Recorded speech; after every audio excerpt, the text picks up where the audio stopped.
I spent months searching for the perfect dress to wear for my daughter's big day.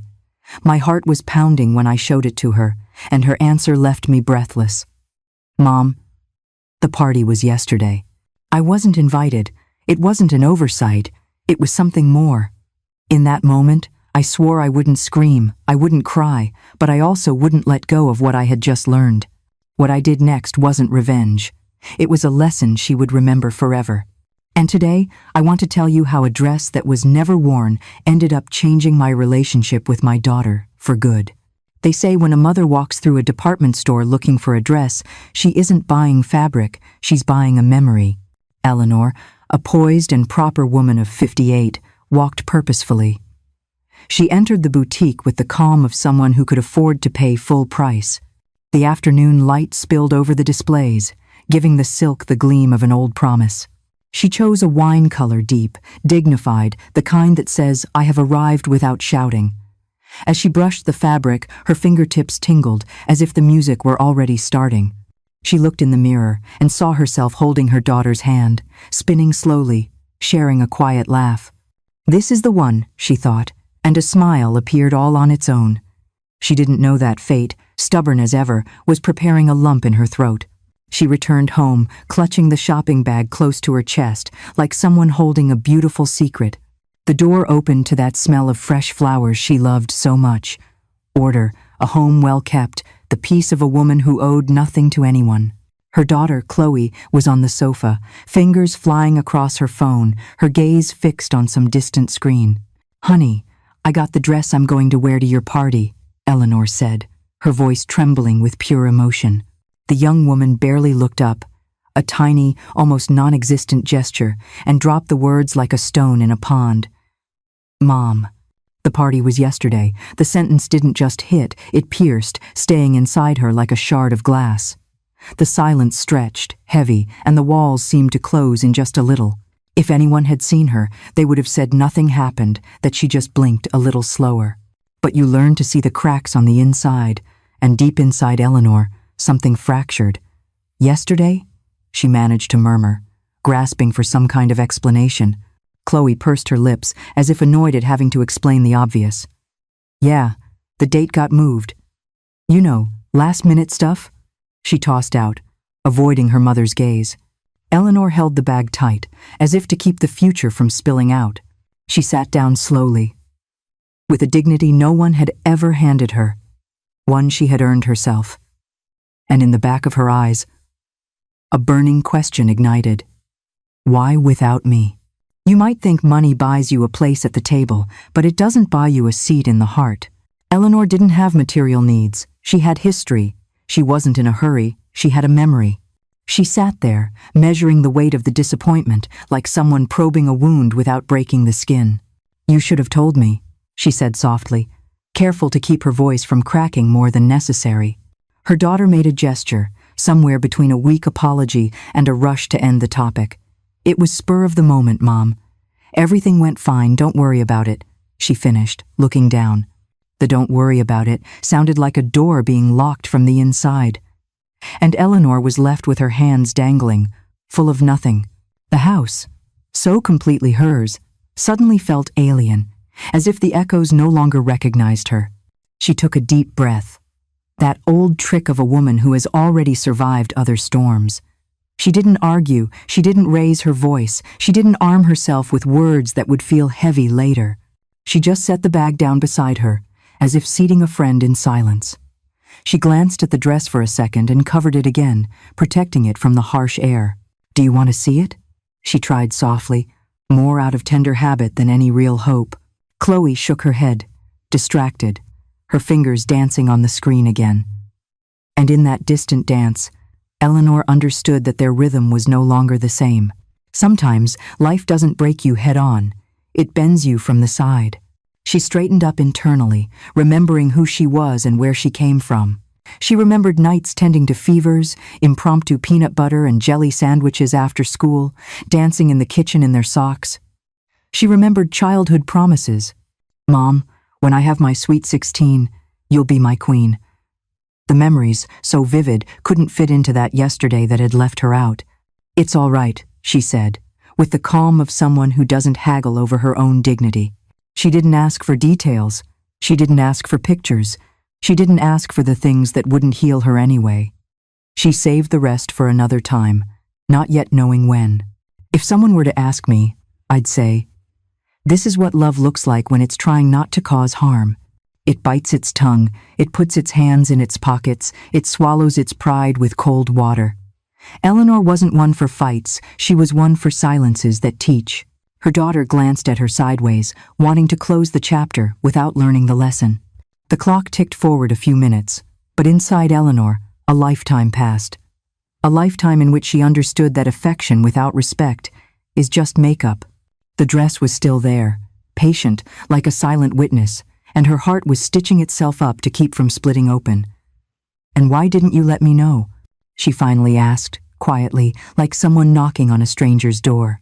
The answer came quickly. "It all happened so fast, Mom. Don't take it personally." That phrase, "don't take it personally," is usually used by people who don't want to take responsibility. Eleanor nodded, not because she agreed, but because she wouldn't wear herself out on dry ground. She stood up with an old-fashioned elegance, the kind you can't buy or show off. "Well," she said, "I'm glad it went well for you." Glad? It was more of a wish that her daughter's happiness didn't need to wound her. And still, the thorn remained, lodged carefully so it would hurt slowly. When a mother stays silent, it's not because she has nothing to say, it's because she's choosing her moment. Eleanor walked to her room, her stride even, her gaze serene, her back straight. She hung the dress in the closet, giving it air, as if it needed to breathe. She washed her hands with warm water, trying to scrub the frays from her skin. She looked in the mirror and saw a whole woman, not someone's leftover. "I am here," she told herself, with a small but firm faith. That old mantra reminded her that her story didn't end with a snub, and that silence, used well, is a precision tool. From the window, the city continued with its usual noise traffic, laughter, sirens, life. The house, once again, was a home, because she inhabited it, and that was enough. She poured herself a black coffee, because the day had already served up plenty of bitter and sweet. She sat down slowly, like someone preparing her soul to understand. There are wounds that don't bleed, but they change the way you walk, she thought, staring into the mug. She didn't look for culprits, she looked for signs. At what point did they let go of each other's hands? She found no answer. She only found one certainty. Never again would she beg for affection. That small certainty began to take root. A little while later, her daughter peeked her head around the door, like someone checking the weather. "Mom, I'm heading out. Need anything?" Eleanor gave a small, unbreakable smile. "No, sweetheart, thanks." "Drive safe," she said, offering peace even when it hadn't been requested. Chloe nodded, an air kiss, the soft click of the door, an engine starting. The house returned to silence. A clean silence, without resentment, without drama. Eleanor's heart beat steadily now, no longer startled. And in that new rhythm, she heard the first glimmer of an idea, something that would soon take shape. "You don't raise children with shouting, you raise them with boundaries," her own mother would have said. Eleanor remembered that and felt her memory reach out a hand. She wasn't going to punish, she was going to teach, which is not the same thing at all. She thought about the value of her presence not as a favor, but as a well-earned right. She thought about how easy it is to get people used to our automatic yes, and how high the price is later when the time comes to say no more. She took a deep breath and let the idea mature, because the best decisions are slow-cooked. The dress, hanging in the closet, seemed to watch her, asking what would become of it. Eleanor walked over to it and smoothed a tiny wrinkle with her fingertips. "Don't you worry," she murmured.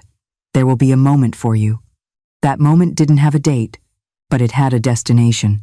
Because dignity, when it's well-dressed, always finds its ballroom. The woman closed the closet door, and with it, she also closed the urgency to explain everything.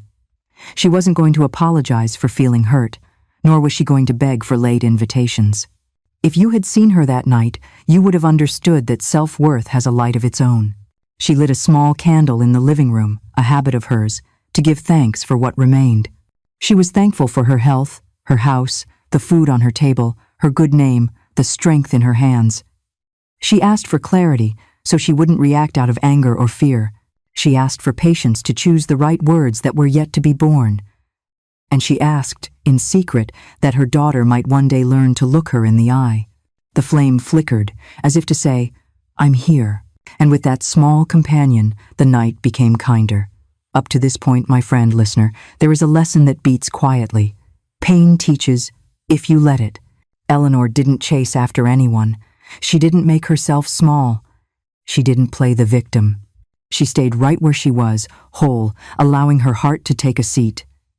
Because the next step, the one that's coming, isn't taken in a hurry. It's taken with a clear head and a warm soul, like a good family recipe. And if you ask me what's next, I'll tell you the story is still finding its key. Because where others see an ending, a wise woman sees a beginning. And that door, believe me, is about to open at the perfect moment. When the door closed behind her daughter, the echo stuck to the walls. It wasn't an empty silence. It was the kind that carries weight like an invisible sack of bricks on your shoulders. Eleanor sat at the dining room table, her hands flat on the wood, feeling the pulse in her skin. She didn't cry. Not yet. Tears are stubborn. They know when to fall and when to stay put. She looked at the wall clock, and the second hand seemed to laugh at her, reminding her that yesterday was just a few hours ago. She bit her lip, not from physical pain, but to keep the anger from escaping in a torrent of words. That day, she understood that silence can be louder than a slammed door, and that sometimes the best answer is no answer at all. Her cell phone lay on the table, still, as if it also knew there was nothing left to say. Eleanor thought about calling, demanding an explanation, asking for the photos, the laughter, the names. But her pride whispered in her ear, "Don't lower yourself." She looked up and saw her reflection in the dark window. A strong woman, tired, but still standing. She remembered that people only value you as much as you value yourself. And that night, more than ever, she decided she would not give her dignity away for free. A faint smell of cold coffee and wilted flowers hung in the air. It was as if the house also knew something had broken. She leaned back in her chair and let the memories parade by like old black and white movies. The little girl with pigtails running to her bed after a nightmare. The teenager who got angry over stupid things but always came back for a hug. The talks in the kitchen, the late-night confessions, the silly, pointless laughter. All of it felt so distant, as if it belonged to another family. And deep down, what hurt most wasn't the missed party. It was the certainty that her daughter had learned how to live through important moments without her. That, she thought, is the real abandonment. The street outside went on with its life, horns honking, engines roaring, kids playing. Inside, the house was so still that even the sound of her own breathing seemed foreign. She got up, walked to the kitchen, and poured a glass of water. The cold glass in her hands helped to ground her, to bring her back to her center. "If I speak now, I'll only make things worse," she told herself, letting the water slide slowly down her throat. It was a thought that tasted like patience, but also like loneliness, because staying quiet to avoid breaking things is also a way of breaking on the inside, and Eleanor knew that all too well. Night fell without asking permission, painting the walls with long shadows.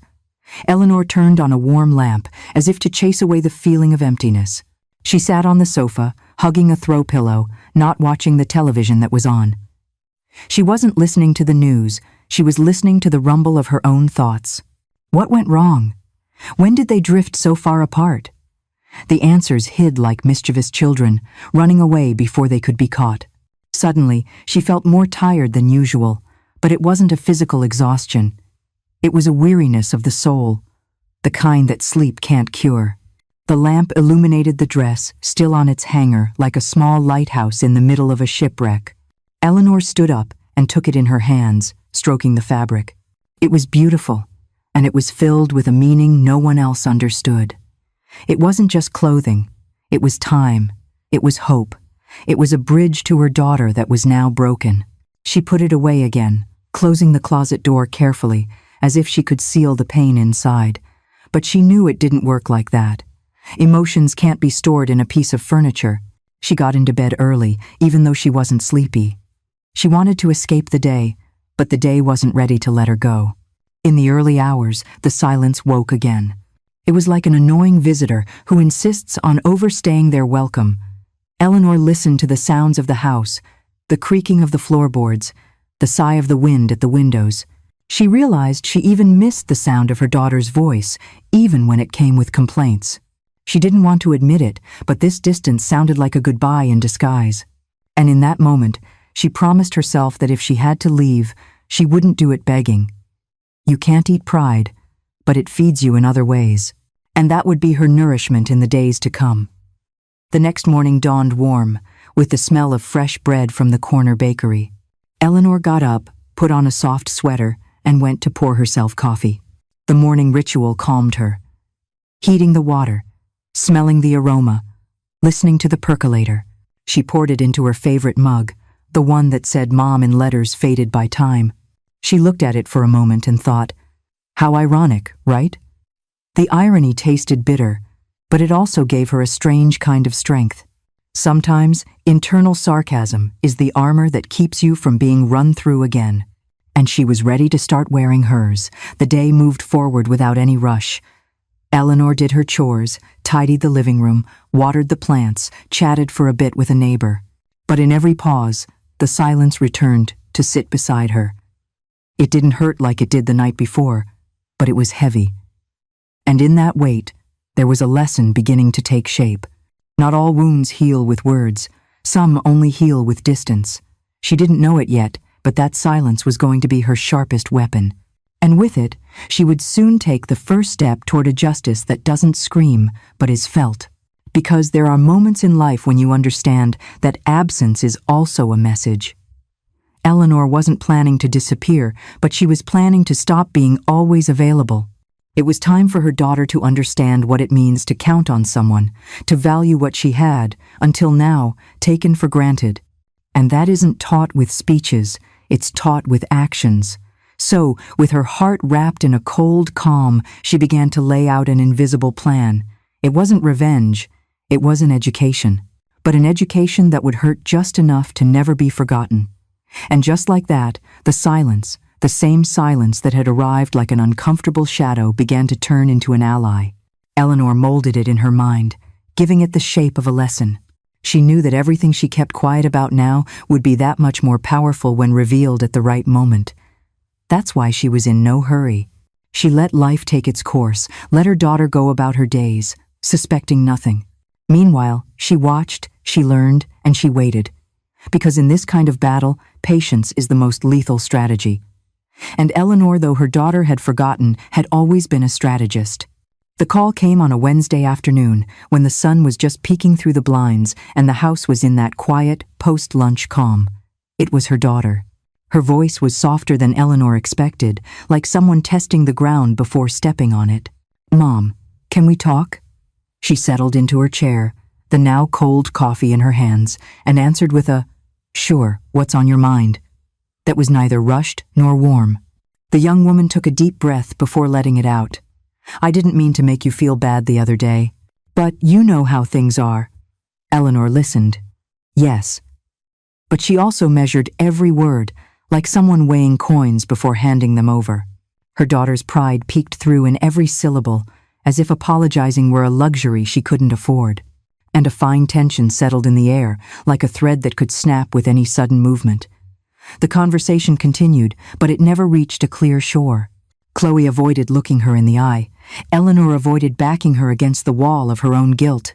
She had learned that, with some people, pride is a wall you don't knock down with a sledgehammer. You just let it crumble on its own. And right then, her daughter was still building hers, brick by brick, as she spoke. "Don't be mad, Mom, really." "It was all spur of the moment," she repeated, as if saying it more times would make it true.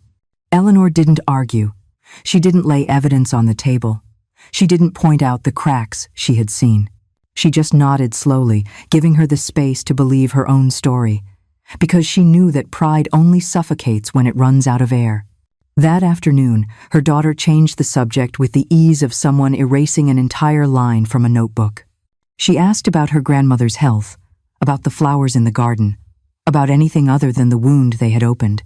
Eleanor played the game, answering calmly, not breaking character as the serene mother. But internally she was noting every gesture, every evasion, every word that was left unsaid. It was like watching someone cross a bridge without realizing planks were missing. Her daughter's pride was high, but not strong enough to hide the discomfort. Eleanor noticed it in the way she pressed her lips together and glanced sideways. That was the thread she would pull on later. Pride, she knew well, is like a mask. It gives you security, but it also keeps you from breathing. Eleanor had worn her own for years, in other times, with other people, and she knew what it cost to take it off. That's why she wouldn't rip it off all at once. It hurts too much. She preferred to wait, to let the discomfort do its work. Every one of her daughter's silences, every pause, every evasion was a small crack in that mask. And she, patiently, became a witness to its erosion. Not with joy, but with the steadfastness of someone who knows that sooner or later, everything collapses under its own weight. That moment would come, and Eleanor would greet it without raising her voice. After a while, her daughter looked at her watch as if she'd remembered something urgent. "Well, Mom, I've got to go. We'll talk later, okay?" Eleanor nodded, and in her okay there was a disarming calm. It wasn't resignation. It was strategy. She walked her daughter to the door, gave her a kiss on the cheek, and let her go without holding her back. The young woman's pride walked beside her like an invisible bodyguard. Eleanor watched her walk away and thought, that bodyguard won't be there forever. And she smiled, just barely, like someone who knows a secret the other person can't yet imagine. When the door closed, the house returned to its quiet rhythm. Eleanor stood for a moment, listening to her own footsteps in the hallway. There was no anger in them, only determination. She knew her daughter's pride was a test she had to handle with kid gloves, not a hammer, and that the best way to teach her the value of humility was to let her feel the weight of her own decisions. In her mind, the pieces were starting to fit into a larger plan. It wouldn't be today or tomorrow, but there would come a time when her daughter would ask for help, and then Eleanor would decide how to respond. That night, while making dinner, she thought about her own youth, about how many times she had let pride cost her relationships, moments, opportunities, about how her own mother, in silence, had let her learn the hard way. And now she understood that history was repeating itself, not as a punishment, but as a natural cycle. Life, sometimes, doesn't teach with hugs, it teaches with absence. And Eleanor was willing to become that necessary absence. Dinner was ready, but she wasn't hungry for food. She was hungry for justice, for balance, for a lesson. On the table, the lit candle illuminated a corner of the room where the dress was still stored. Eleanor looked at it for a moment and understood that she no longer saw it with pain, but with purpose. That dress would be more than a forgotten outfit. It would be a symbol, a reminder, a tool. She would imbue it with the lesson her daughter needed. Maybe she wouldn't wear it to a party, but she would use it to mark a moment when everything would change. Her daughter's pride was still high, but Eleanor was starting to gain the upper hand. Because while you're busy defending yourself, you don't see the real move coming. And Eleanor's move was just beginning to take shape. The phone buzzed late that night. A brief text from her daughter, a got home safe that seemed automatic. Eleanor replied with a glad to hear it and left the phone on the table. There was no rush to say more, no need to fill the space with useless words. That cold exchange was part of the process, because sometimes emotional distance is the only mirror some people dare to look into.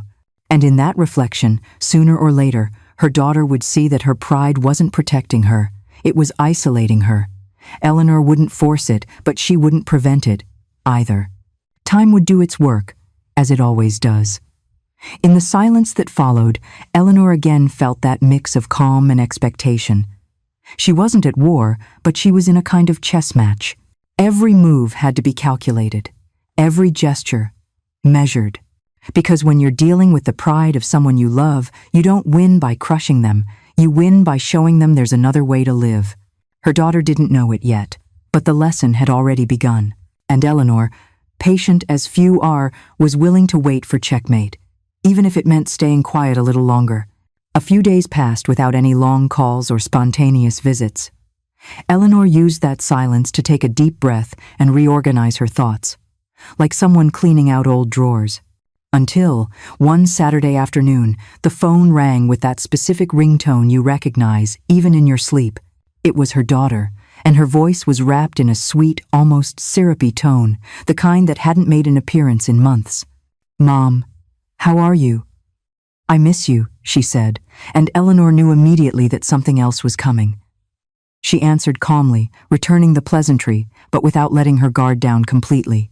Because she knew that tone of voice well, the one people use when they aren't just looking for company. It was the opening move. The conversation started with light memories and jokes, as if suddenly nothing had happened. They talked about the weather, a new show on streaming, her grandmother's cooking, anything harmless. Eleanor played her part, even smiling, but inside she was measuring every word. Her heart wasn't resentful, but it was wary. And then, after a brief pause, the disguised request arrived. "Mom, do you think you could help me out with some money? A trip came up with some friends, and I don't want to miss out." Eleanor gripped the mug in her hands, feeling the heat of the coffee seep into her fingers. There it was, the real reason for the call. She wasn't offended. She wasn't surprised.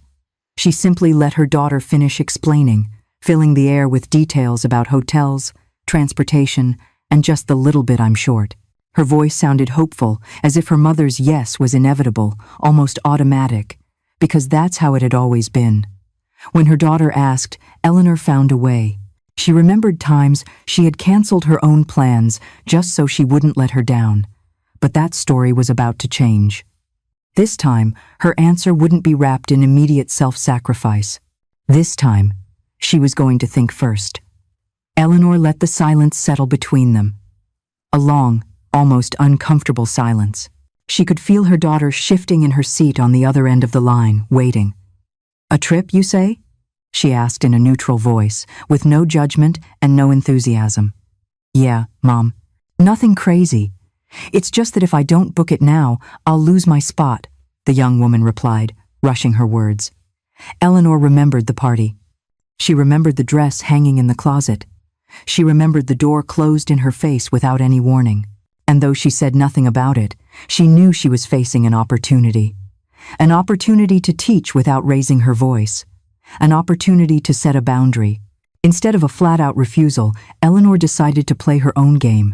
She asked about dates, about the itinerary, about the costs, as if she were interested. She even commented, "Well, I could see if I can move some things around to help you." Her daughter breathed a sigh of relief, like someone who could already feel the cash in her hand. But Eleanor, internally, was weaving a different plot. This wasn't about getting even, it was about turning the tables. Let this be the time her daughter received something far more valuable than money. A lesson. One that would stick around long after the trip was over. The conversation ended with a, "Thanks, Mom. I knew I could count on you." Eleanor hung up the phone slowly, observing her own reflection in the window. She didn't feel used, because she wasn't the same person she was before.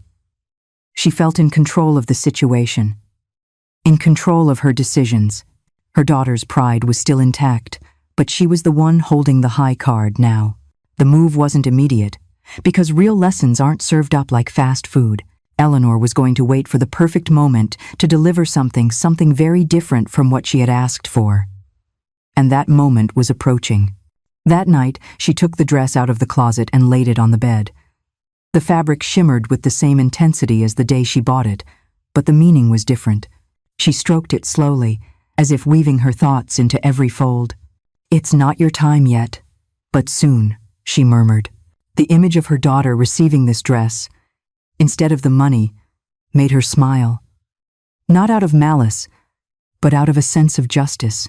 Because sometimes what you need isn't what you ask for, and Eleanor was ready to prove it. She turned off the bedroom light and let the shadows keep her plan. The chessboard was set for the next move. A new calm settled inside her, the kind that comes when you take control. There was no anger, no resentment, only the certainty that she was doing the right thing. She knew there would be surprise, maybe even anger, when her daughter discovered the loan wasn't going to arrive as expected. But she also knew that without discomfort, there is no growth. Eleanor wasn't cruel, but she wasn't naive either. And the time had come for her daughter to learn that love isn't measured in dollar bills. Money helps, yes, but respect holds everything together, and that is what she was about to teach. Eleanor had been, for her daughter's entire life, that safe harbor you can always return to. She was the one who paid the bills, covered the debts, bought the last-minute tickets so she wouldn't be left out. It didn't matter if it meant tightening her own budget or postponing a personal indulgence. The answer had always been a yes wrapped in affection. It was an almost automatic habit, like putting sugar in your coffee without thinking. But this time, as she replayed the previous day's conversation, she realized something inside her had changed. That impulse to save her, to protect her from any discomfort, didn't sit with her the same way. Not because she wanted to see her suffer, but because she understood that too many rescues also make a person weak, and that saying yes without limits is just another way of saying no to yourself. She poured a coffee at dawn, watching the steam rise as if her thoughts were escaping. She remembered when her daughter, as a little girl, would ask for candy before dinner, and she would give in with a smile. She remembered the time she'd lent her the car even when she didn't really need it, just to avoid an argument. She remembered even paying her rent while she was on vacation, just so Chloe wouldn't have to worry. All of those yeses were like bricks that built a house, not a house of love, but of habit. And habit, she knew well, is a difficult guest to evict.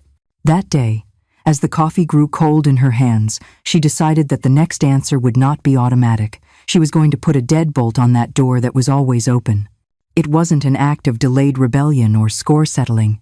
It was love in its strictest form, the kind that teaches you there won't always be a net under the trapeze. Eleanor knew that if she said yes again, she would be validating her daughter's disregard for her, not because of the money, but because of what it symbolized, that Chloe could leave her out of important moments and still expect unconditional support. That thought pierced her like a cold ray of light, and in that instant she understood that every yes from the past had fed not just gratitude, but also a kind of unintentional entitlement.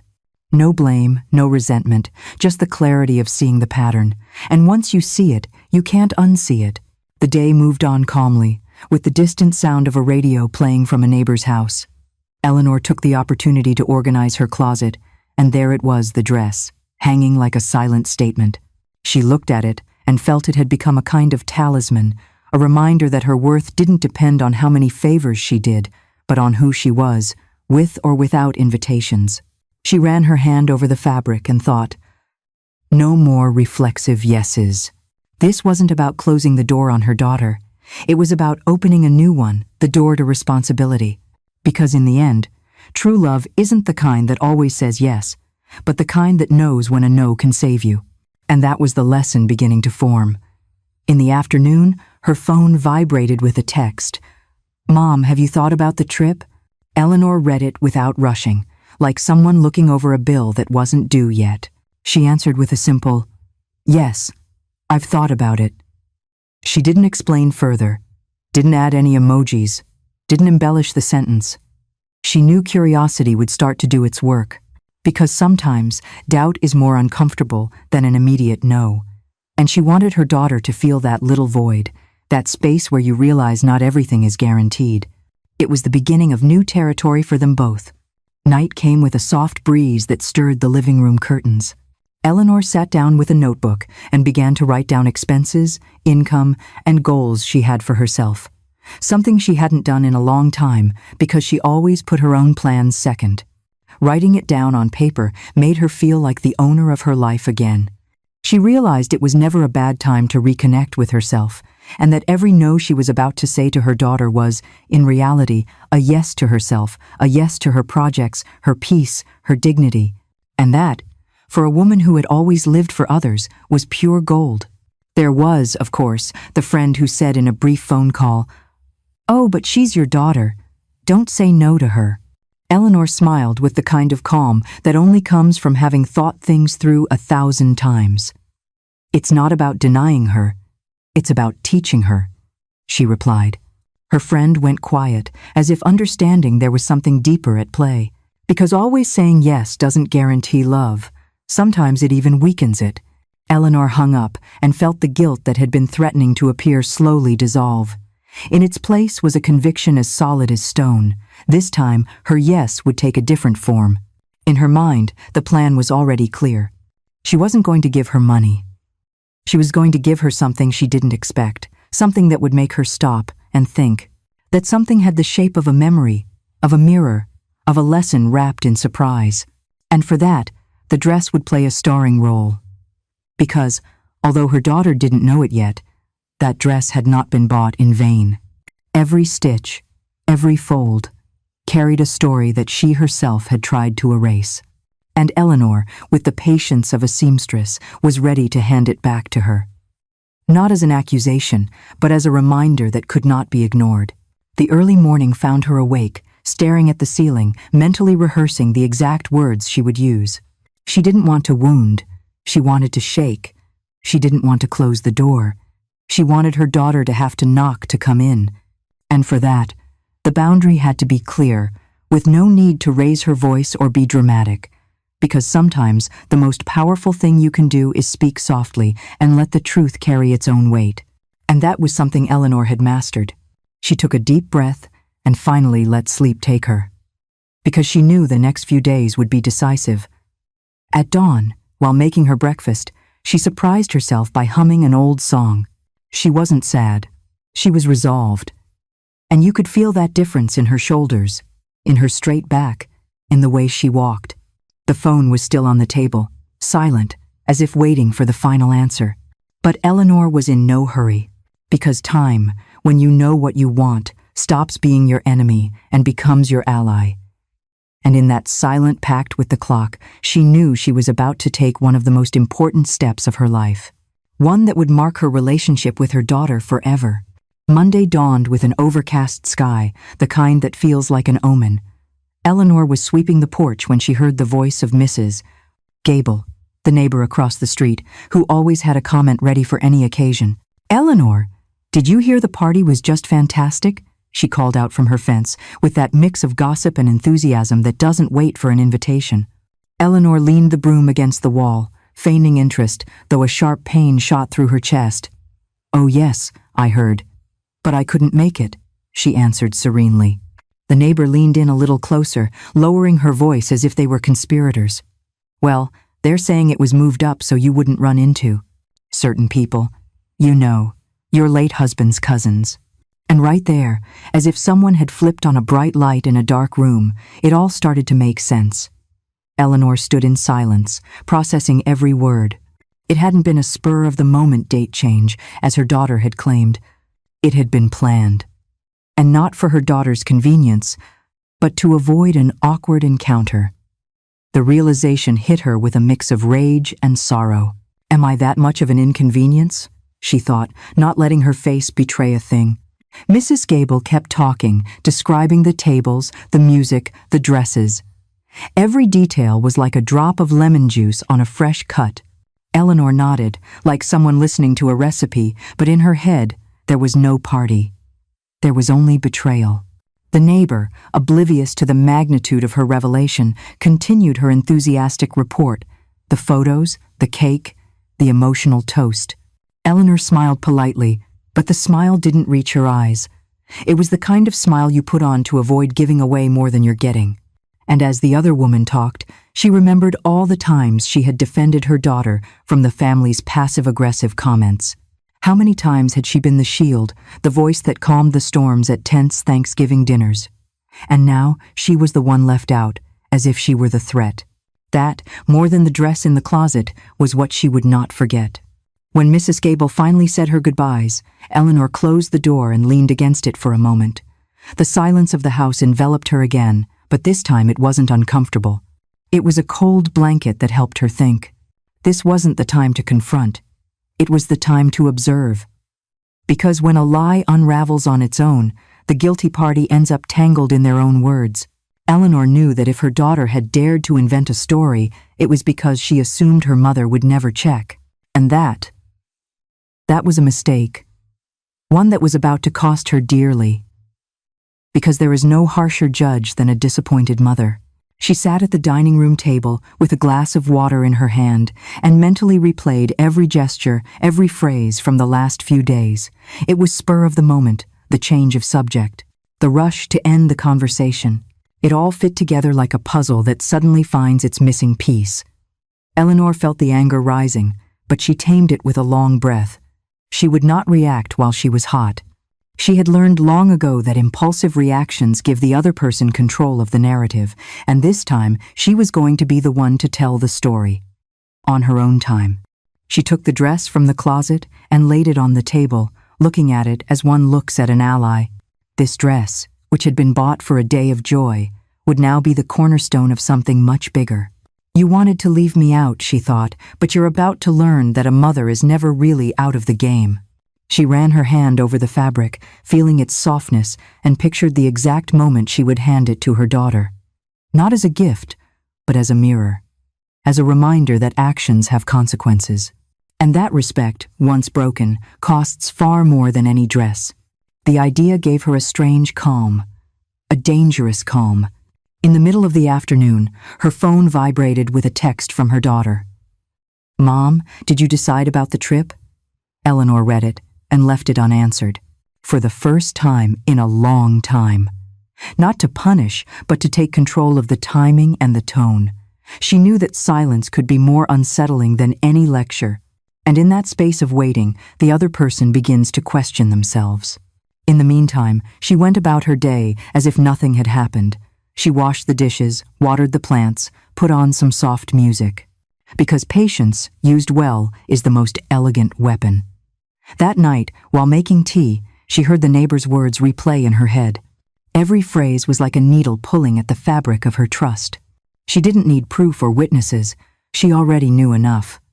And that was all she needed to make a decision there was no coming back from.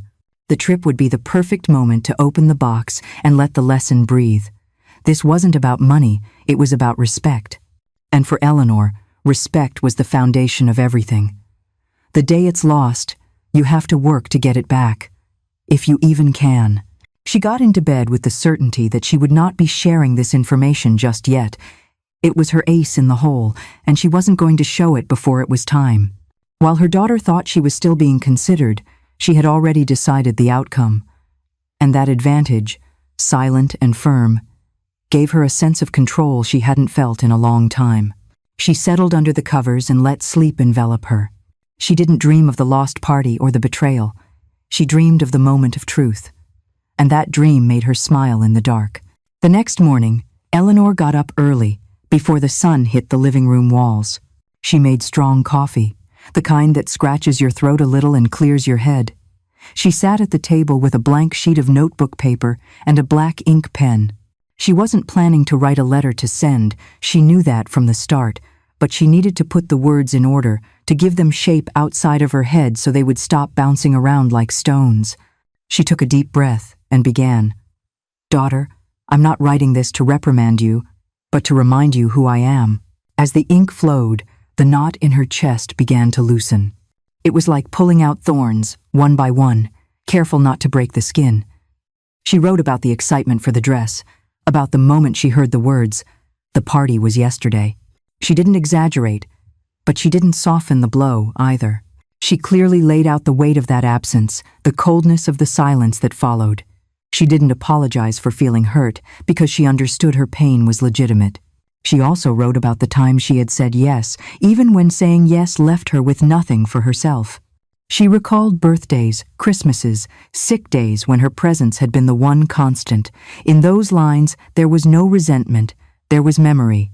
And memory, when written without lies, has an edge that cuts without shouting. Every sentence was like a conversation they never had. Eleanor imagined her daughter's replies, the evasions, the justifications, and still. She wrote as if the paper had the ability to listen without interrupting. It was a silent dialogue, but an intense one. In one part, she wrote, "It doesn't hurt me that I missed the party. It hurts me that you didn't care that I missed it." That line left her motionless for a moment, watching the ink dry. She knew that if her daughter ever read it, that sentence would be burned into her memory. Because the truth doesn't need embellishment to have weight. She also wrote about the trip she'd asked for and how that request felt so strange after everything. She wrote, "I can't keep holding up a bridge that you aren't willing to walk on." There was no threat, only the statement of a boundary. She made it clear that helping her wasn't a blind duty, but a choice that required care and reciprocity. As the words flowed, Eleanor noticed her breathing becoming calmer.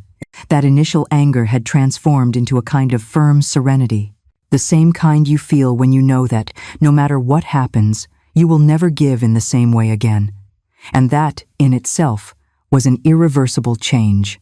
Writing also allowed her to see her own mistakes. She recognized that she had fed this habit of asking without giving thanks, that she had said yes out of love, but also out of fear of being pushed aside, that she had allowed her presence to be taken for granted, as if it were eternal and unconditional, and that now, without resentment, she was ready to change the rules of the game. That self-criticism didn't weaken her.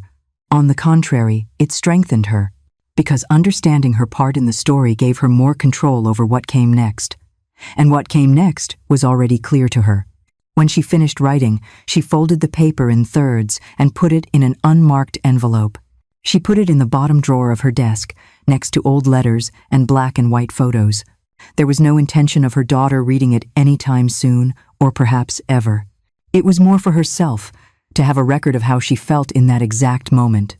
Because time, with its tricks, sometimes erases important details. And Eleanor didn't want to forget what this wound had taught her, not to feed the pain, but to remember the value of her own boundaries. A reminder that wouldn't fade with time.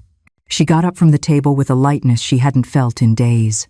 It was as if the act of writing had drained some of the accumulated tension. She went to the kitchen, poured more coffee, and watched out the window as the day brightened. She thought that, perhaps, we don't always need the other person to hear our words. Sometimes it's enough just to say them, even if it's only to a piece of paper. That thought gave her an unexpected peace.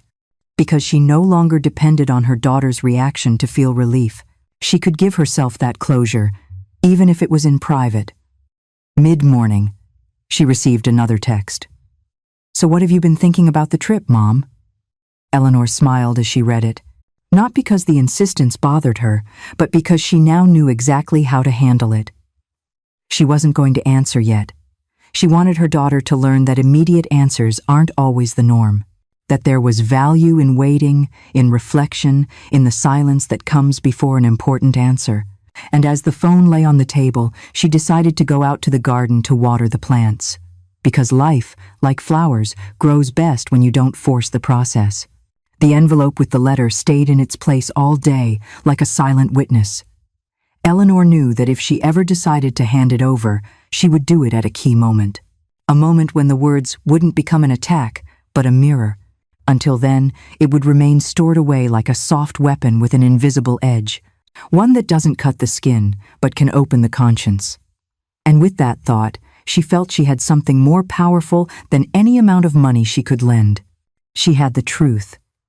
And the truth doesn't depreciate. Not even with time. That night, before sleeping, she opened the closet and looked at the dress for a few seconds. She felt that the dress and the letter were connected by the same invisible thread. Both were witnesses to a story that was still being written. Both were pieces of a lesson that wouldn't be long in coming. And although her daughter didn't know it, she was already caught in the fabric of that teaching. Eleanor turned off the light, pulled up the covers, and let the silence keep her company. But this time, the silence no longer screamed. It whispered. And what it whispered was, "Wait, not yet." Eleanor knew that a true lesson isn't given with yells or reprimands. It's slow-cooked, like the brisket her grandmother used to make, over low heat with ingredients that seem simple, but together, they change everything. After writing the letter and putting it away, she began to mentally connect the pieces. She was not going to lend her the money for the trip, but she wasn't going to say so outright. She wanted her daughter to believe that everything was the same, that the answer would be yes, as always. Because the blow wouldn't be the refusal. It would be the message that came with it. That message wouldn't be forgotten upon returning from vacation. It would stick, like one of those songs you can't get out of your head. She remained quiet over the next few days, answering texts with short but cordial phrases. She wasn't stringing her along, but she wasn't confirming anything either. It was a calculated balance, just enough to keep the expectation alive. She knew her daughter, confident in the usual pattern, didn't see a thing coming. That was the point. The surprise wouldn't just hurt, it would also open her eyes. And Eleanor, like a chess player, moved each piece without rushing. Because patience, in this game, was her greatest ally. And she had plenty of it. In the meantime, she began to prepare the dress for the decisive moment. She took it to the dry cleaners, asked for it to be pressed, and for it to be returned impeccably, like new. She wanted that, when she placed it in her daughter's hands, there would be no doubt of its value. That dress represented the party they didn't share, the love that goes unrecognized, and the dignity that is non-negotiable. She wouldn't say it with words. She would say it with the weight of the fabric and the silence that came with it. The idea of that moment kept her serene, even excited, not because of the act itself, but because of the clarity she felt in knowing she wasn't acting out of anger. She was acting out of conviction. She also prepared a small package to go with the dress, a box with photos of them at different moments of their lives, from her childhood up to just a few years ago. They weren't randomly chosen photos. Each one showed a moment where her presence had been key, where her daughter was smiling because she was there. She wanted that, upon opening the box, the images would speak louder than any lecture, that the confrontation wouldn't be verbal, but emotional. Because in the end, the heart understands better than the ears, and that was the door Eleanor wanted to knock on. During those days, she avoided talking about the trip with other people. She didn't want opinions. She didn't want anyone trying to soften the lesson. She knew that if she heard, "Oh, but she's your daughter, don't say no," she might waver. So she shielded her decision with external silence and internal reflection. The plan grew like a potted plant, discreet, protected, invisible to anyone who didn't know to look. Meanwhile, her daughter kept sending texts, asking indirectly. Eleanor replied with just enough warmth, no more, no less. It was as if she were tuning an instrument before a concert. The day she decided everything was ready, she got up early and tidied the living room. She put fresh flowers in a vase. She opened the curtains to let the light in. The dress, impeccable, was in a garment bag next to the box of photos. Eleanor placed them on the dining room table, covered with a white cloth. She looked at the scene and felt it was like preparing an altar not for a goodbye, but for the truth, a space where lies and habits would have no place. She took a deep breath and said to herself, "Today is the day," and with that calm, she waited for the call. When the phone rang, her daughter was on the other end, with that mix of confidence and impatience. "Mom, so? Are you going to help me with the trip?" Eleanor smiled to herself, not in mockery, but in the knowledge that the moment had arrived. "Of course. Come over to the house and we'll talk about it in person," she replied, using a kind, almost affectionate tone.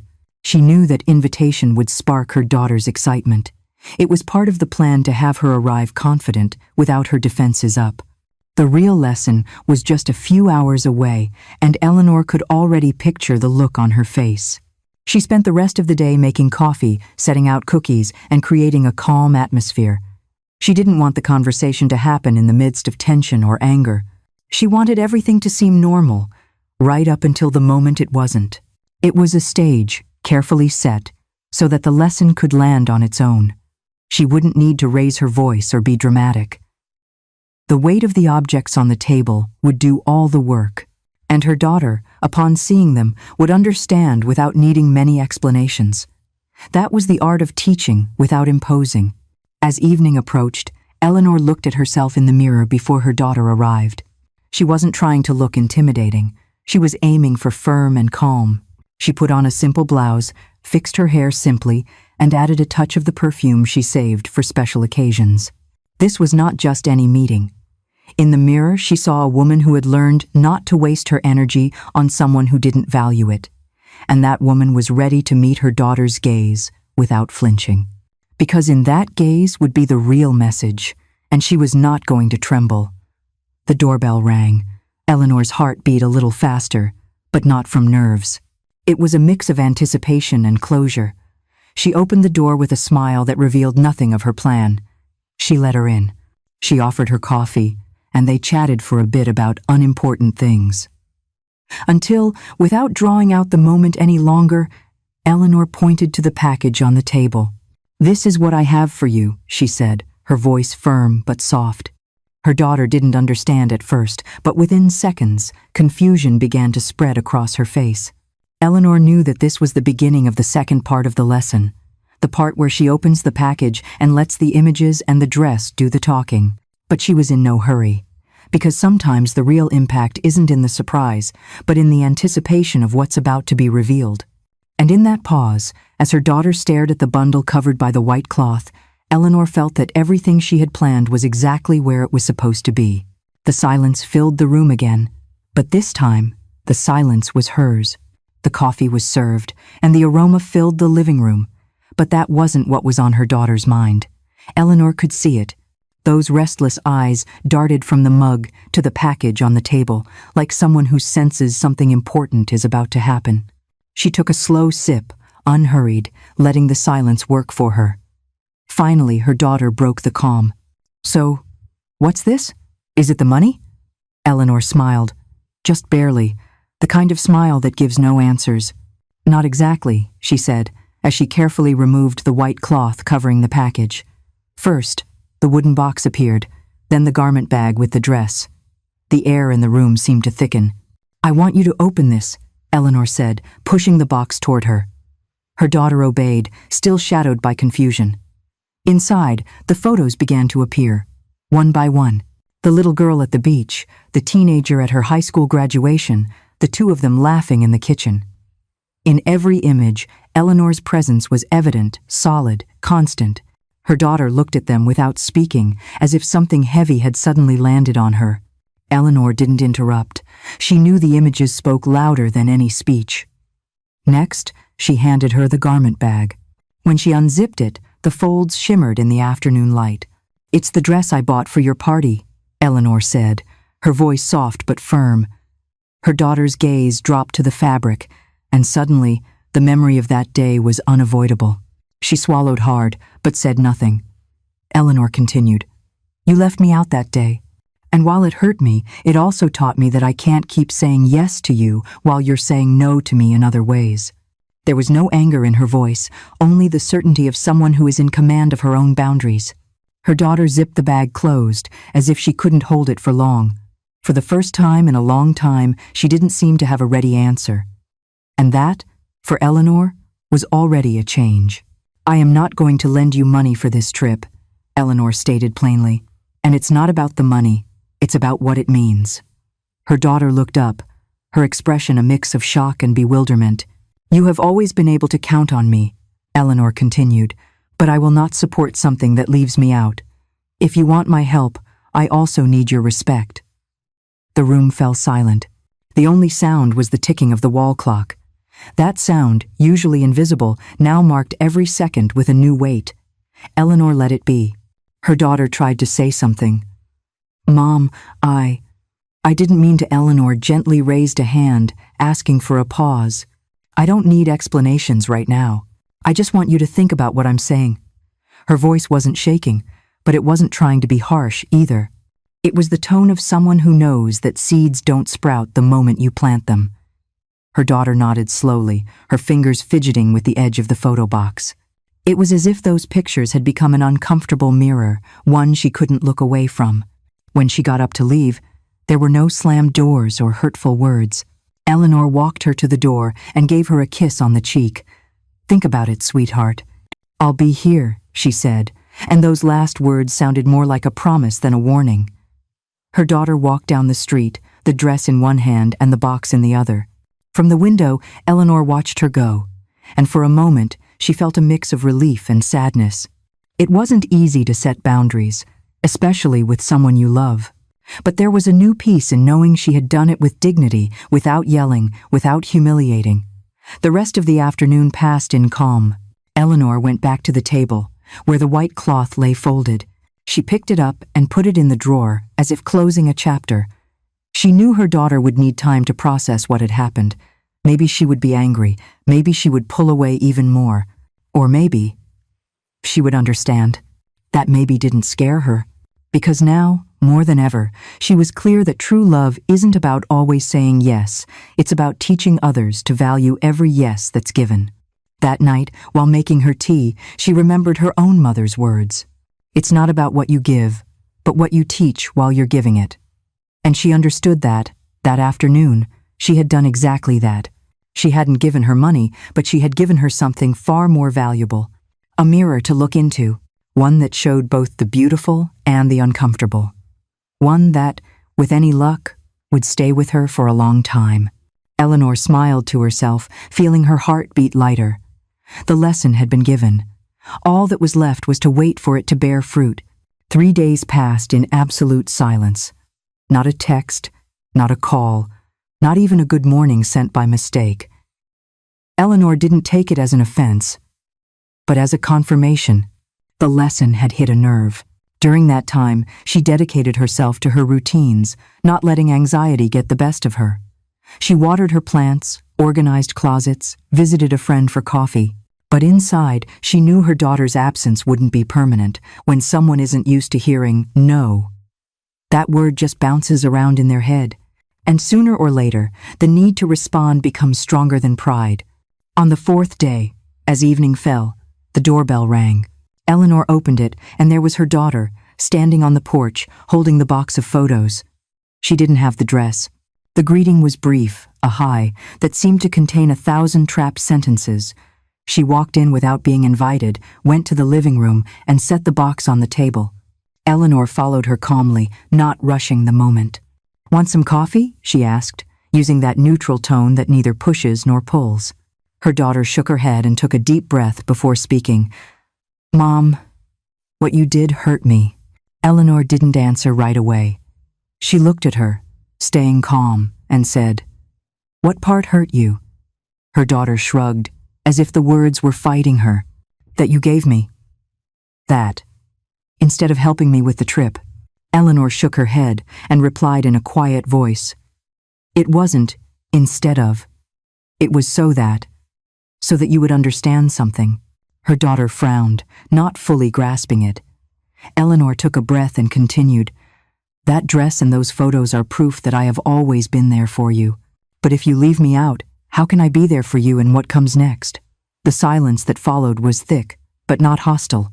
Her daughter tried to defend herself. "I didn't mean to leave you out. It was complicated." Eleanor smiled, without irony, but with firmness. "You won't always have everyone, sweetheart, and respect is what ensures that the people who love you want to keep being there." That sentence landed like a pebble in a still pond, no splash, but creating ripples that spread wide. Her daughter looked down, and for a second, Eleanor saw something different. It wasn't rebellion. It was vulnerability. That small crack gave her hope, but she didn't use it to soften the boundary, because she knew that if she gave in now, everything would go right back to how it was. "And what if I apologize?" her daughter asked, barely audible. "I would accept it," Eleanor said. "But it wouldn't change my decision about the trip." Her daughter's head snapped up, surprised. "Why not?" Eleanor placed her hands on the table. "Because an apology doesn't erase what was done. Respect is earned back with time, not with immediate words." There was no anger in her voice, only the conviction of someone who knows the weight of her principles. Her daughter leaned back in the chair, processing. For the first time, she seemed to understand that not everything gets resolved in an instant. A few long seconds passed before her daughter spoke again. "You made me think about everything you've done for me." Eleanor nodded, but she didn't smile. "That's what I wanted, for you to think, for you to understand that what you get from me isn't an obligation, it's love. And love, sweetheart, has to be taken care of." Her daughter swallowed, and the atmosphere shifted slightly. There was no longer a confrontation, there was a dialogue. An uncomfortable one, yes, but a necessary one. And though she didn't say it, Eleanor knew those words were taking root. This wasn't about winning an argument, it was about opening a space for the truth to enter. Finally, her daughter stood up. "I'm going to go, but I'll hold on to what you said." Eleanor walked her to the door, and before she left, she touched her arm. "I'm not closed off to helping you, Chloe. But I need to know that when I say yes to you, you're also saying yes to me in the ways that matter." Her daughter nodded, and although there was no hug, there was a different kind of exchange, a look that, for the first time in weeks, she didn't avoid. Eleanor closed the door calmly. There was no victory, but there was progress. And in her experience, that was worth more than an immediate agreement. That night, as she poured her tea, she thought about how strange a mother's love is. How can it be hard and soft at the same time? How can it deny in order to protect? How can it stay silent in order to teach? She remembered the times her own mother had also left her alone with her decisions. Then she understood that the cycle wasn't a punishment, but an inheritance, and that, with any luck, one day her daughter would do the same for someone she loved. She smiled, not with pride, but with peace, because even though the battle wasn't over, the seed had been planted. And time, as always, would be her best ally. The days that followed were like a mild winter. There were no storms, but there was no bright sun either. Eleanor felt the void of short phone calls and quick visits, but she didn't experience it as a punishment. On the contrary, she took it as a necessary rest for her heart. Loneliness, she thought, isn't always an absence. Sometimes it's a clean space where you can hear yourself better. In the mornings, the silence of the house felt like a blank canvas. She could read without interruption, cook without rushing, think without having to justify every thought. That time became a refuge to regain her strength. And in that refuge, she began to heal from something deeper than just the party incident. It wasn't the first time she had grown distant from someone important. Throughout her life, she had learned that relationships aren't measured just by physical closeness, but by the respect that sustains them. And if that respect breaks, sometimes the only way to repair it is to take a step back. In that pause, Eleanor began to notice details about herself she had stopped seeing. Her love of long walks, her habit of writing short notes about her feelings, her patience for needlepoint. It was like reconnecting with an old friend who had always been there. And that friend reminded her that she wasn't alone in what mattered, that her own company was enough to keep her whole. The phone rang from time to time, but she no longer felt the obligation to answer immediately. She responded when she felt it was right, without guilt or anxiety. Every time she did, she noticed her daughter seemed less tense, as if the time between conversations was softening the sharp edges. It was confirmation of something she had always known, but rarely practiced, that not being available all the time gives value to the moments when you are present. That measured distance was becoming part of the lesson, and Eleanor could see clearly that it was working, not to create resentment, but to awaken consciousness. In the afternoons, she dedicated herself to small projects she had always postponed. She painted an accent wall in the living room, reorganized the family photo albums, planted new flowers in the garden. Every task was a way of reaffirming herself. Here I am, with myself. Loneliness, far from sinking her, gave her structure. It was no longer just about teaching her daughter, it was about reminding herself that her value didn't depend on her role as a mother, that she could exist fully as a woman, as an independent person. And that revelation had a sweet, almost liberating taste, like a strong coffee on a cold morning. Sometimes, at night, she would think about her daughter's reaction that day. She'd picture her holding the dress and the photos, silent, and she'd wonder if that image still visited her. She didn't expect an immediate change. Deep lessons don't grow overnight, but she did have the certainty that something had shifted. And that shift, however invisible, was enough for her. In the meantime, loneliness remained her ally, a space to reorder priorities and clean out old wounds. And with every day that passed, she felt a little lighter. There were moments when nostalgia tried to creep in, especially when she saw families gathered at the park or mothers and daughters laughing in coffee shops. But she didn't let that feeling steal the calm she had won. She knew those scenes were only one part of the story, not the whole truth. She had had those moments too, and she would have them again, when the time was right. She didn't live in anticipation of them, but she didn't close the door on them either. Loneliness was teaching her to accept what came, without forcing what wasn't ready. And that, for Eleanor, was a lesson as valuable as any reconciliation. On one of those quiet afternoons, she found an old box of letters she had exchanged with her mother. She read them slowly, savoring every word, and she felt in them an echo of what she was living through now. Her mother had also known how to take a step back when she felt it was necessary. Not from a lack of love, but from self-respect. That parallel made her smile. Maybe, without knowing it, she was repeating an inherited lesson, one that isn't taught in manuals, but through quiet example. And she promised herself that, no matter what, her daughter would one day understand. Maybe she would even be thankful for it. Loneliness also taught her to set boundaries without feeling guilty. She started saying no to commitments that didn't interest her, to requests that weren't fair. Every time she did it, she felt her inner voice grow stronger. It was like sharpening a knife that had been stored away for too long. That edge wasn't for hurting anyone, it was for cutting away what no longer served her. And in that cutting, she found a profound relief. Loneliness, far from being a burden, had become her teacher, one that didn't shout, but taught with clarity. One Sunday afternoon, while drinking tea in the garden, she received a short text from her daughter. "Mom, can I come see you this week?" Eleanor smiled, not because it was a profound sentence, but because it sounded different. There was no hidden request, no disguised urgency, just a desire to be there. That was the fruit of the distance, turning a meeting into a choice, not an obligated routine. And though she didn't reply right away, she knew the answer would be yes, because the same loneliness that had healed her was now opening the door to a reunion. That night, she looked in the mirror and surprised herself with her calm expression. There was no longer hardness in her gaze, only determination. Loneliness had given her back to herself, and she wouldn't trade that for anything.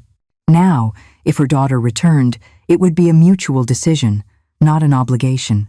And that, in her heart, was already a victory. She went to bed with the certainty that the hardest lessons are also the most generous. Because they don't just transform the other person, they transform the one teaching, and she felt stronger than ever. On Tuesday afternoon, Eleanor was folding laundry when she heard a soft knock at the door. She wasn't expecting anyone, and for a moment, she thought it might be her neighbor with some mail.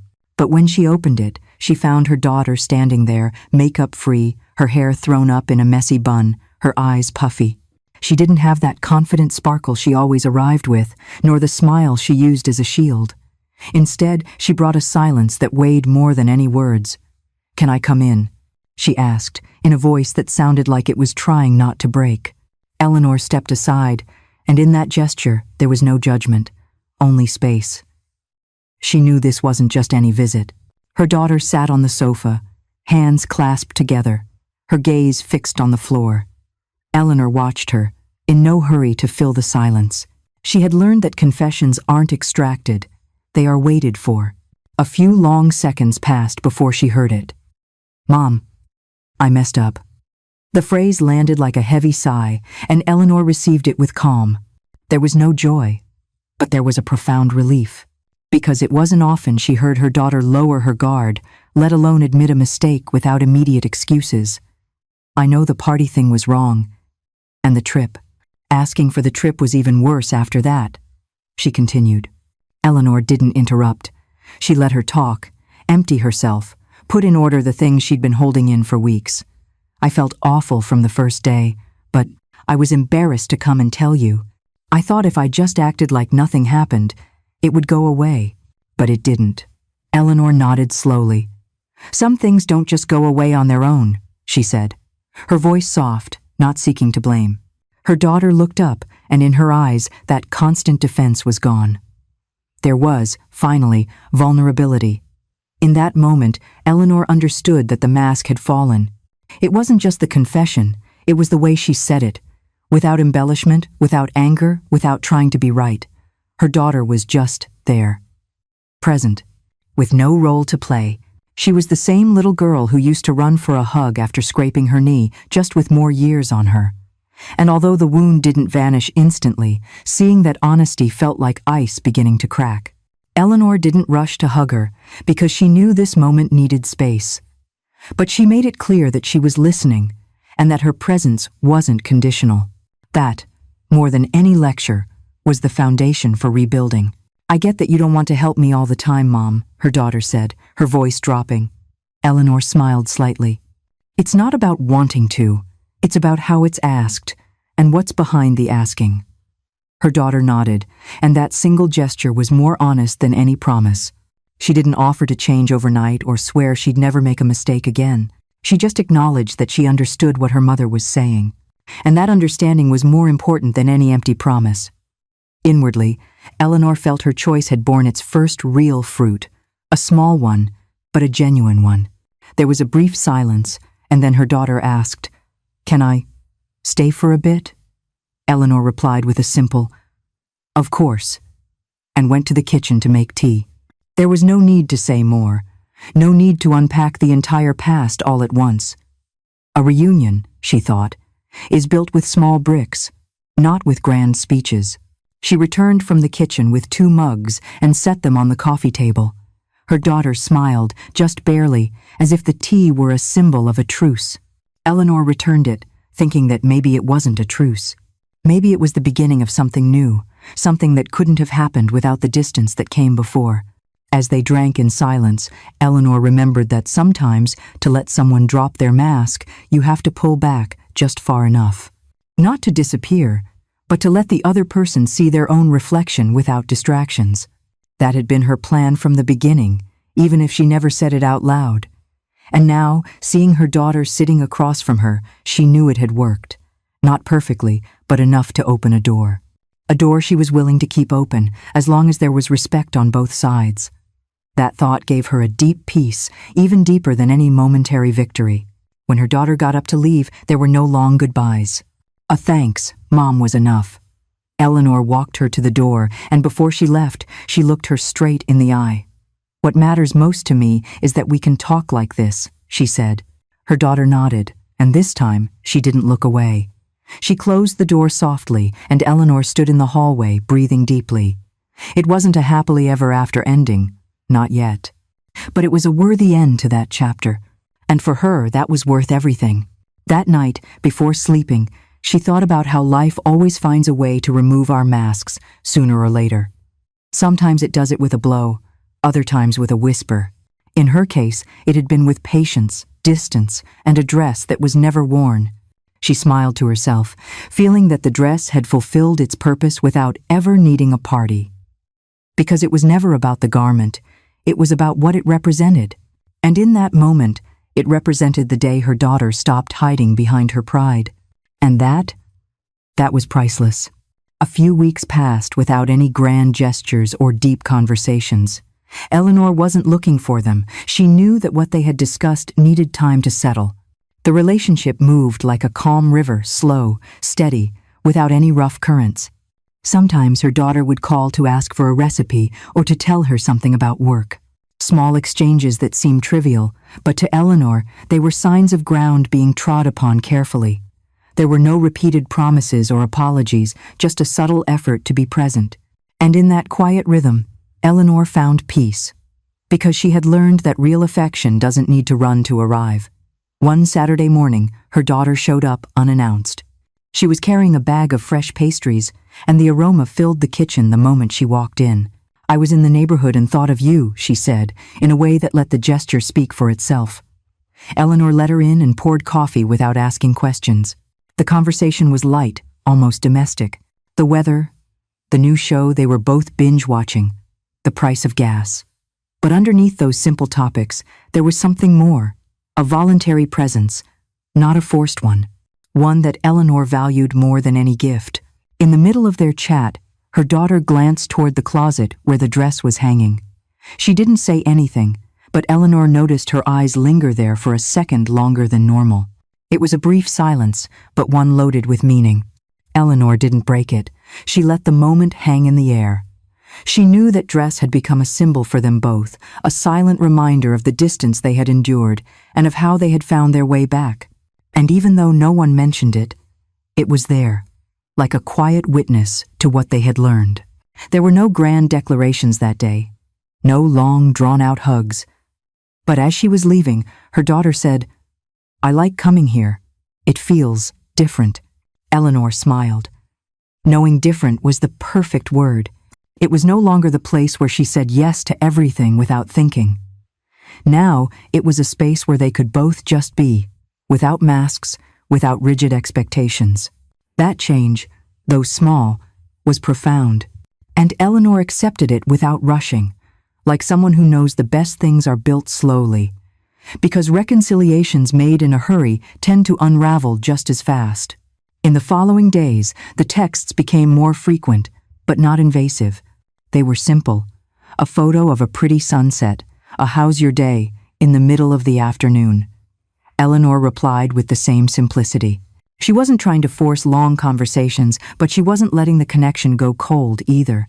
They were finding a middle ground, a comfortable rhythm for them both. That balance was what they had been missing before.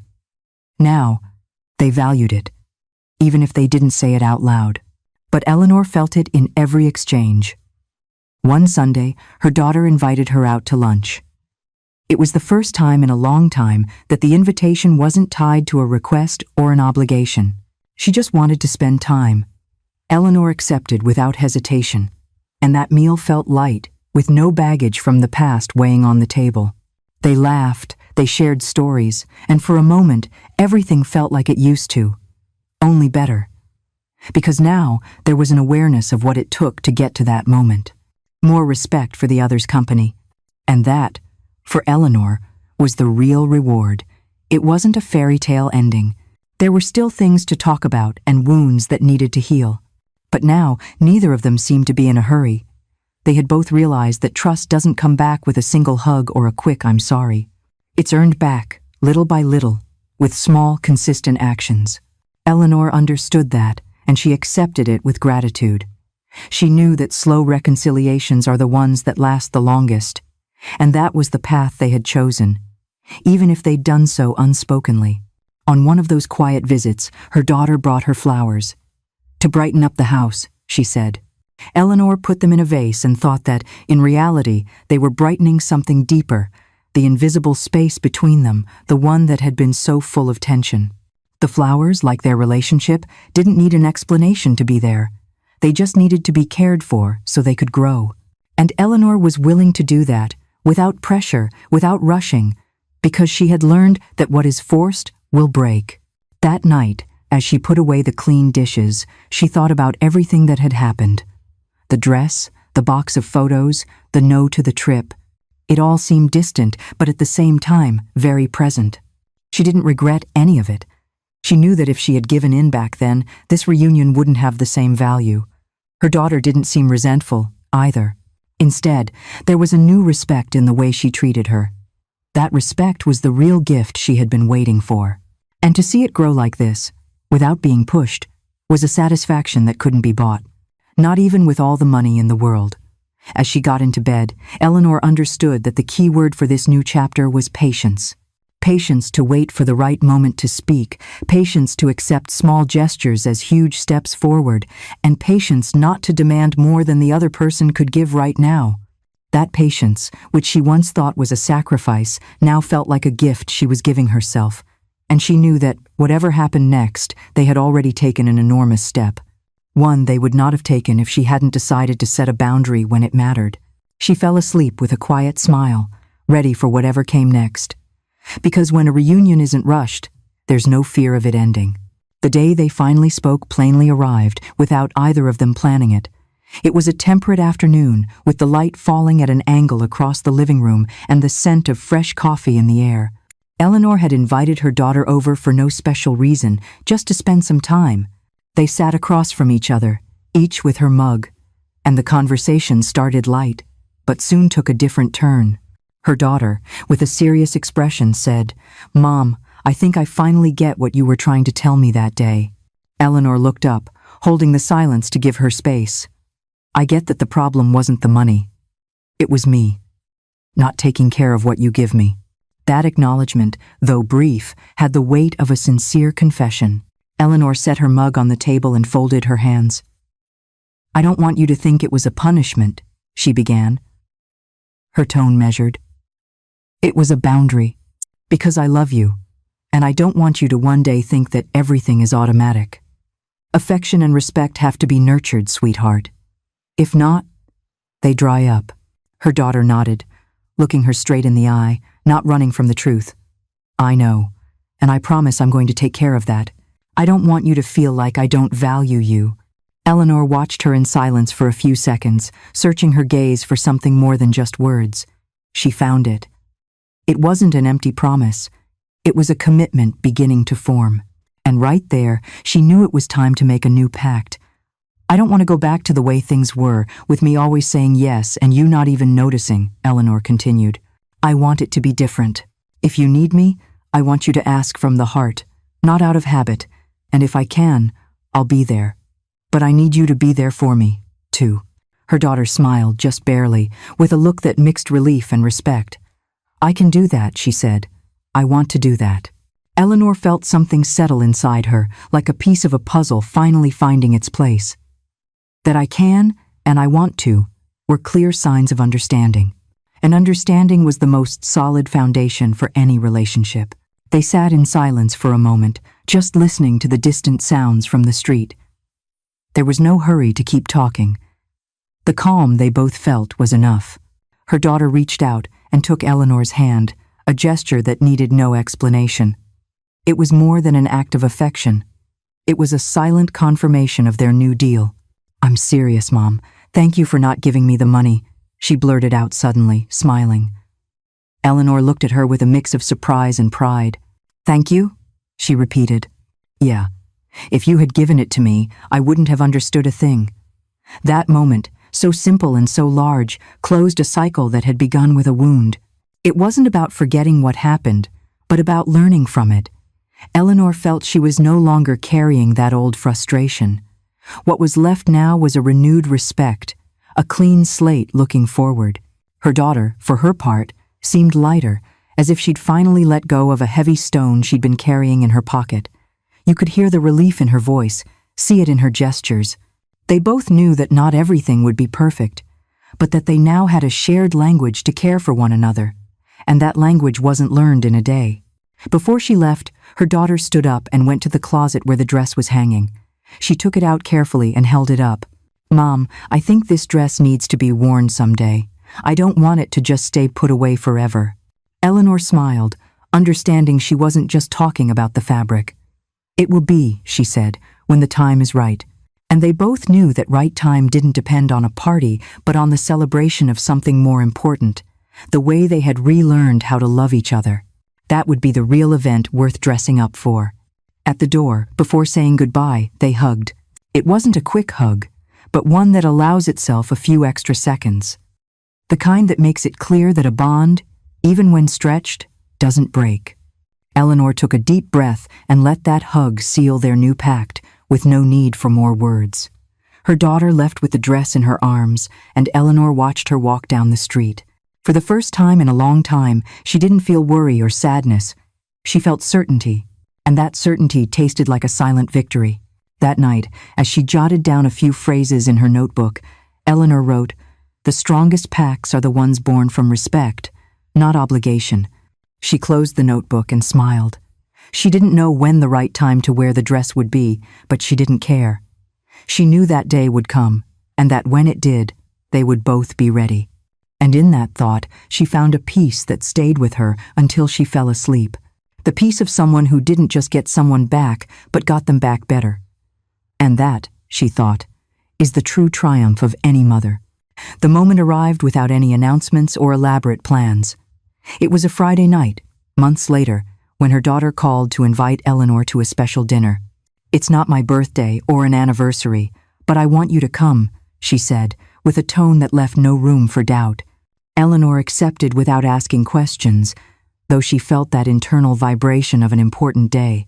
She took the dress from the closet, stroked it like someone touching a living memory, and decided this would be the occasion. As she put it on, she looked in the mirror and thought about everything that had happened since she bought it.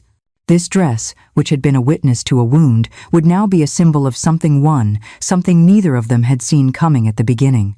She arrived at the restaurant and was greeted by a long table, lit with candles, surrounded by familiar faces and close friends. Her daughter, seeing her walk in, smiled with a brightness that wasn't forced, a clean brightness. "Mom, this is for you," she said, and pointed to a small sign at the end of the table. "Thank you for teaching me what really matters." Eleanor felt her legs tremble, not from weakness, but from pure emotion. The conversations, the silences, the boundaries, it had all led to this moment. And standing there, in her wine-colored dress, shimmering under the warm light, she understood that poetic justice doesn't always come as a verbal apology. Sometimes it comes as public recognition, a gesture that says more than any words. And tonight, she was receiving it. During dinner, her daughter stood to speak. There was a time when I thought my mom's love would just always be there, no matter what I did. I was wrong. I learned that respect is what keeps that love alive, and that it has to be shown, not just assumed. There was a respectful silence at the table. Eleanor looked at her, and for a second, she saw that little girl again, the one running toward her with open arms. But this wasn't a child anymore. It was a woman, acknowledging what she had once ignored. That acknowledgement, in front of everyone, was an act of humility and gratitude, one that sealed their private pact forever, and one that turned the initial wound into a sturdy bridge.